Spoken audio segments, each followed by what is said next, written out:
এরকম Excel file আছে যেখানে আপনার ফুল নেম দেওয়া আছে, এবং কোনো ইন্টারভিউয়ের হয়তো আপনাকে কল করেছে, সেখানে হয়তো বললো যে আচ্ছা এখানে ফুল নেম আছে, আপনি শর্টকাটে দেখান তো যে ফার্স্ট নেম এবং লাস্ট নেমগুলোকে সম্পূর্ণ আলাদা করে দিন তো।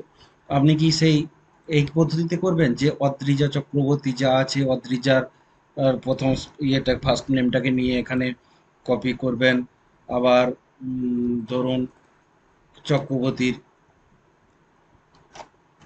এটাকে নিয়ে আপনি কপি করবেন বা টাইপ করবেন, এভাবে করবেন? এভাবে করলে তো রাত হয়ে যাবে, শর্টকাটে হবে না। তাহলে আমাকে কি করতে হবে না, প্রথমে আমি একটা প্রথমটার আমি শুধুমাত্র এরকম আলাদা আলাদা করে লিখে নেব। তারপরে নেক্সট কি করব না, এই নিচের পদটাতে আমি নিচের সেলটাতে আমি ক্লিক করব।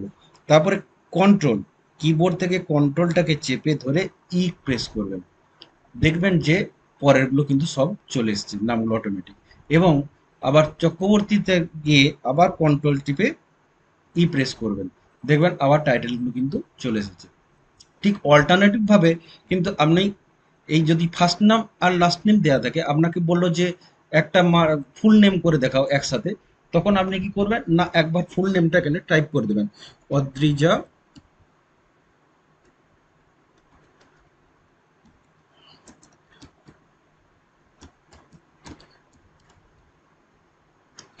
টাইপ করে দেবেন। টাইপ করে দেওয়ার পরে ঠিক যেমন স্পেলিংটা আছে সেরকম টাইপ করে দেবেন, নিচের ঘরটাতে ক্লিক করবেন, তারপরে কন্ট্রোল টিপে দেবেন। দেখবেন যে আবার সেগুলো কিন্তু ফার্স্ট নেম লাস্ট নেমগুলো থেকে আপনার হয়ে গেল এখানে আবার ফুল নেম।